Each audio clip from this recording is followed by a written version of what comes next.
외부에서 손님이 두 분이 오셨어요. 먼저 소개를 할게요. 우리 환경 전문 변호사이신 우리 이준영 변호사님. And then please welcome social media professional Mr. Marcus Podolce. Very good. Thank you. My business partner and wife, Sandra Pendragon. Thank you. Thank you. Welcome. Thank you for having me. Thank you for the food. It was delicious. 그래서 오늘 첫 순서는 우리 저 소셜 미디어 그 전문가이신 우리 저 마커스 씨가 설명이 좀 있을 거예요. 그래서 뭐 동시 통역 뭐 하실 분 발렌티 하시면 하시고 아니면 뭐 이렇게 알아서 잘 들으시기 바랍니다. Okay. Please. Thank you. Social media is simply the new term for marketing and advertising. Traditional advertising of running an ad in a newspaper, having a yellow page advertisement, being on the radio, being on television, has shifted away primarily because we are all on these devices. More people look for information about the business you're in, the Dunkin' Donuts, the restaurant across the street, the gas station, on the phone than they ever do going to a yellow page, going to a newspaper, any type of advertising of that nature.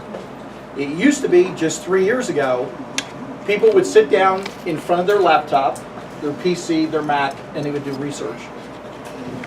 As of June 11th of this year, 87% of your customers are looking for you on this device.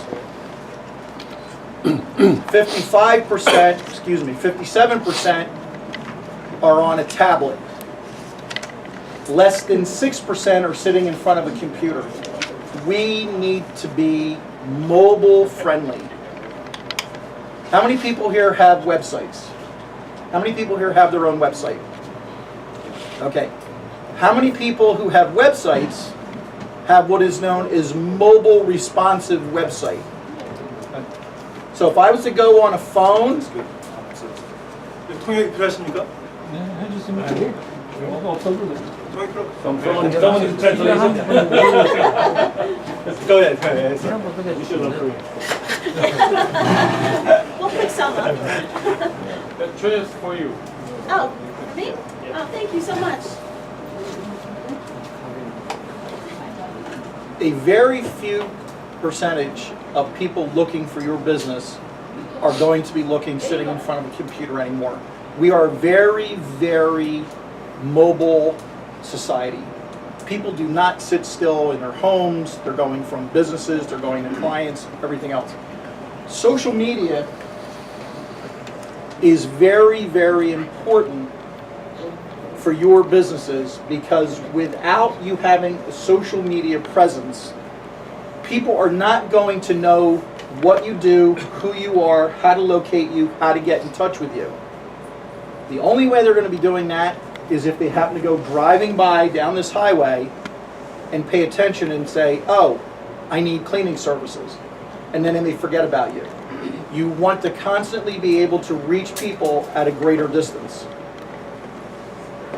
Depending on your business, there are a number of social media channels that you want to look at. How many people have a Facebook page or profile? How many people have a business page on their Facebook? So you have your profile and then you build out a business page. Anybody? Page. Page. Anybody on Twitter? Anybody on Instagram? These are where people are looking. These are the places you need to be to maintain your business, but more importantly, get your business to a growth cycle. You want your business to grow, you want them to thrive. Because people are finding more information about you locally on Facebook than anywhere else. Twitter is second, Instagram is third. You may understand what these are, you may never even have heard about them before, but you need to be engaged with these so your potential customers and your current customers are aware about what you're doing. Social media is just a term, a broad category for a lot of different ways to get people looking at your business. Does anybody know, everybody here have ever heard of a sales funnel? In other words, a sales funnel, everybody knows a funnel. It's big at the top, small at the bottom. You pour liquid in, it comes out. Well, a sales funnel is, at the top is social media. All these terms that I've been giving you. Facebook, Twitter, Instagram, Periscope, and you don't need to know about these there. We can help you learn about those. It's to get them to go one place, to your website. It only needs to be one page. So when people search for you, say, well, John, we're in Robbinsville, we're in the Princeton, New Jersey area, and I'm looking for somebody to clean my jackets. I'm going to go on my phone and I'm going to say, traditionally, what? Dry cleaning. He's going to come up. I'm going to say Robbinsville, Princeton. Then I'm going to go and I'm going to look for his website on my phone. Your website, if you have one, and if you don't, you want one, is going to look very, very differently on this phone versus a tablet versus a big screen on a laptop or your PC. It needs to be what is known as mobile responsive. So it looks good on all these different size screens. I would be looking for John or any of you on this. It only needs to be one page. Who you are, where you're located, how to get in touch with you, what are the services that you provide. That's all I need to do. I don't need 19 pages on this about this service does this, or here's a coupon, or whatever it is. That's when you get people in the store. You engage them that way directly and say, by the way, go on our page, or here's a coupon, or here's a discount, of that nature.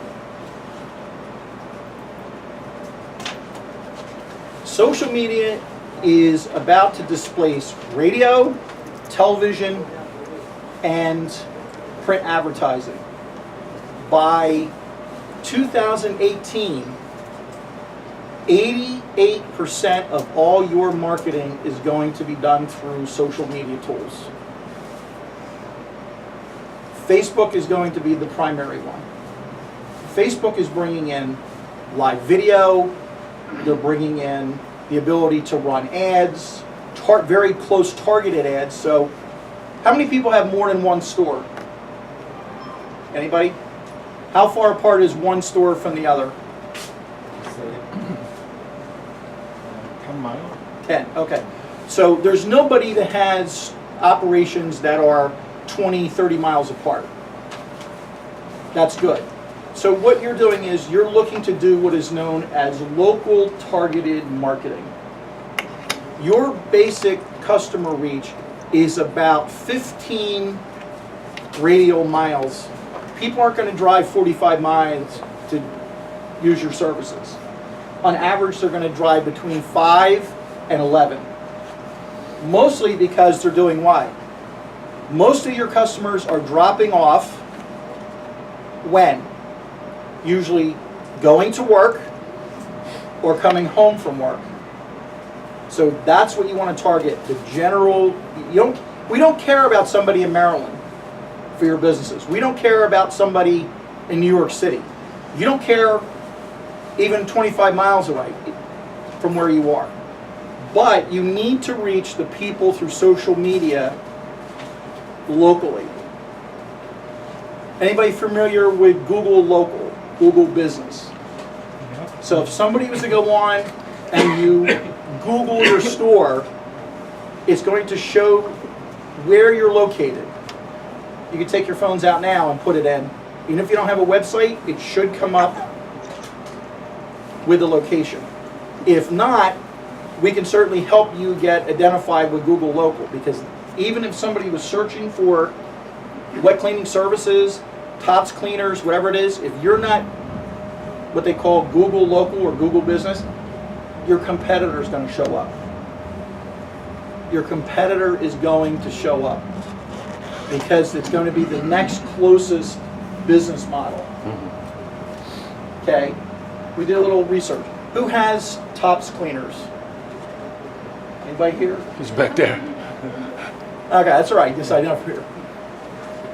When we Googled Tops cleaners, how many different Tops cleaners, dry cleaners showed up? I see there were three. We found 11. Oh yeah. Found by us. 11 top cleaners. So if there's 11 Tops cleaners, we want to make sure that you stand out above the other 10. Or let's just say there's 3. You want to stand out above the other 2. What is going to be the differentiator?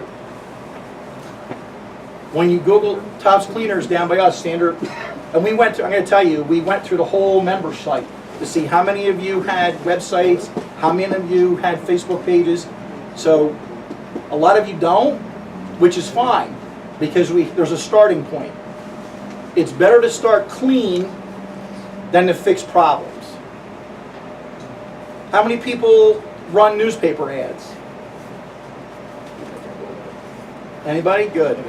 That's a good thing. How many people are on the radio? Nobody. How many people on TV?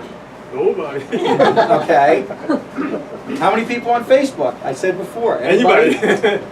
Twitter, anything. So how are you reaching potential customers?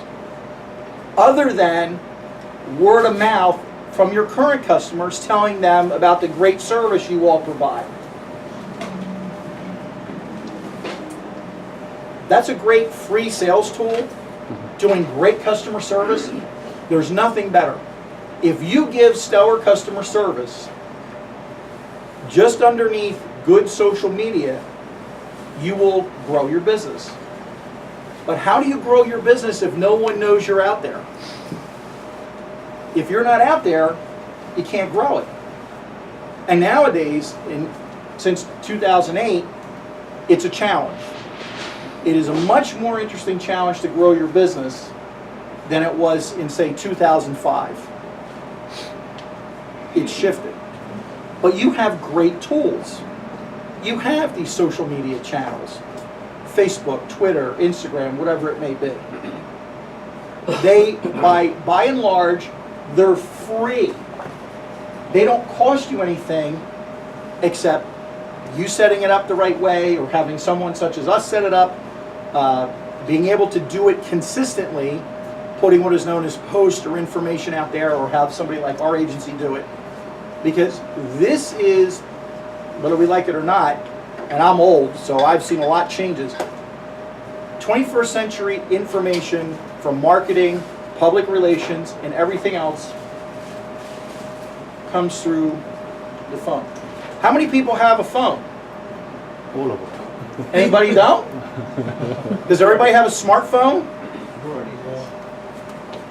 How many times in a day do you go on this thing to look for information? All day. Never? All day. Never? You never look, right? You've never been on Google, right? You've never looked at anything. Well, when you're looking for information, your potential customers are looking for you exactly the same way. That being said, social media changes almost daily. Google changes its algorithm faster than I can normally keep up with. The only reason that we stay on top of Google and its changes to help through social media is I know 3 of the people that wrote the original code.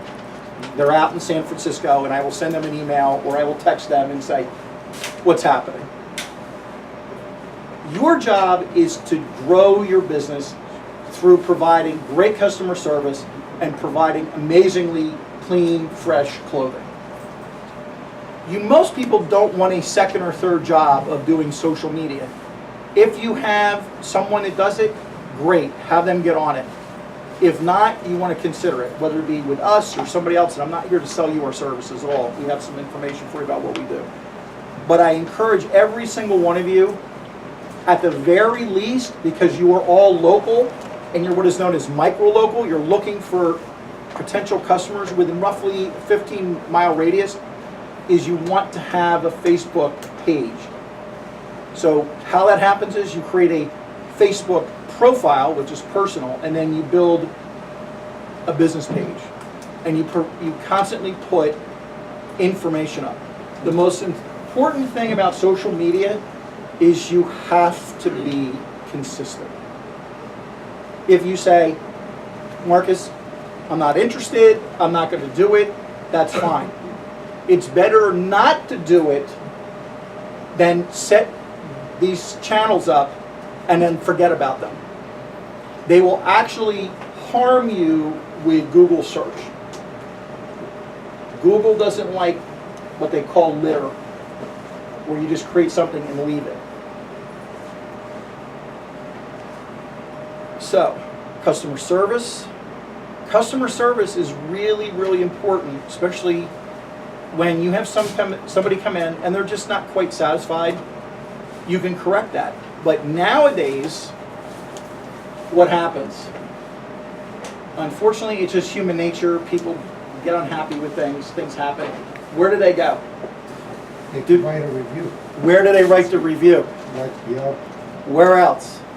or Google. Right, under Google Local. You don't have any control of Yelp, TripAdvisor, these other places. You have no control whatsoever. Where you do have control is on your own web page, on your own Facebook page, on your own Instagram account, on your own Twitter account. That's where you take control of managing your customers and potential customers. You're not going to do it through Yelp. You're not going to do it TripAdvisor. You're not going to do it through, you see a bad review on Google, you can't go up Google and say, I'm really unhappy with this, will you take it down? Google doesn't have a hotline for that. Google doesn't care. They don't care. They just don't care. So you want control of your business message out in this community, or whatever community that you have your store. You don't want your customer to have control of the message. On Yelp is where almost everybody that's in retail goes. Restaurants, dry cleaning, Dunkin' Donuts, whatever. Yelp is a scary place if you're a small business owner. It really is. You can't manage that. Yelp doesn't even care if it's good reviews, mediocre reviews, or rotten reviews. Well, that's a lie. Yelp likes bad reviews. Why? It makes people go read them. They're more interested. If people just saw all good reviews, they go, Boring. it's stop. Did you read my presentation? It's boring. We like crisis. It's human nature. We like drama. You don't want to be part of that. So you want to be able to manage your message. And how you do that is social media. You can't manage your message through print advertising. You can't manage your message through TV and radio. You can disseminate information and education, but it is not communication. I can put something up on your Facebook page, and you can respond to me. Now, it is passive communication because we are not having eye contact. You can't hear the reflection of my voice, my body language, but it's better than nothing. We can have a two-way dialogue. On Twitter, I can say something about one of your shops, and whoever handles it can respond instantaneously. Now, I'm sure I'm boring you all to death with this, but Facebook is the place to go to reach people who already know you, and have them assist in getting other people to know you. Like this page, follow here. Twitter, anybody familiar with Twitter at all? No? Twitter is an instant response news aggregate. It's where I can put something up, what they call a tweet, God help me, and Sandra can see it or John can see it and they can immediately reply. I can comment to John and he could say, oh, well, you missed that special, we're having 20% off or whatever, but you know what? You can come in the next 48 hours and I'll honor it. You've just saved a customer. And you've got other people say, wow, look, he extended it. Instagram is photo-oriented, imagery. It's about your product, a client, the neighborhood, the community. When you do social media, there's 5 things that you want to focus on. It's not all about sales, sales, sales, my hours, where I am, this and that. And you start out that way. But it's about information. Information where you put a post up. Information where someone can take action. The other type of content is about education, where you're educating people about your services or how a particular method works or how it impacts the environment, or more importantly, how it doesn't impact the environment. The other part is community, making comments about the community, about other businesses, in a nice way, about a nonprofit, whatever thing. The other thing is personal. You are your business and your business is you. When people walk in here to this counter, chances are they're not thinking Tops Cleaners. The relationship is whoever's standing on both sides of this counter. Your face, the interaction you have with people, and you go on there. And then the finest fit thing, which is hard for some people, is something fun. You know, you put a post up of a cute cat or a dog or a baby or something like that. It's because certain people will be driven to be interested in information and education. Other people are going to know about the community because they live in it. Other people like fun things. And more importantly, the most important is people want to know who you are as the business owner. They want to know because you're not faceless. If you were a big corporation, they don't really care because then they're profit driven. Like our clients up to late have been Johnson & Johnson. They don't know the CEO of Johnson & Johnson, nor they care. All they care about is the lid on my baby powder didn't work. You know, Barnes & Noble has been one of our clients. The only thing we get with that is somebody said, oh, I saw a book in Barnes & Noble, I went to the counter, I ordered it, and it didn't show up. Where is it? Or how do I, get gift wrapping that doesn't look like Barnes & Noble logo on it, or things like that. It's all about constantly being top of mind to your customers and potential customers. And I've just about run out of steam. I'm sure you're sick of hearing me talk. Any questions? 질문. So you mentioned about the reviews, right? Is there any way you could fight those? Yes. You write a review response to that review? You don't do that. You don't do that? You can get them taken down if you push, but it is a battle. How you deal with it is, bad reviews are not a bad thing to your business. Bad reviews are horrible for your business if you do not respond. If you do not respond. Down by us, unfortunately, CEO of a bank down by us decided that he took his own life. Come to find out, he was going to be indicted, along with a laundry list of other things. Go to the board of directors and say, you need to get public relations on this. You need to get a message out on social media. You need to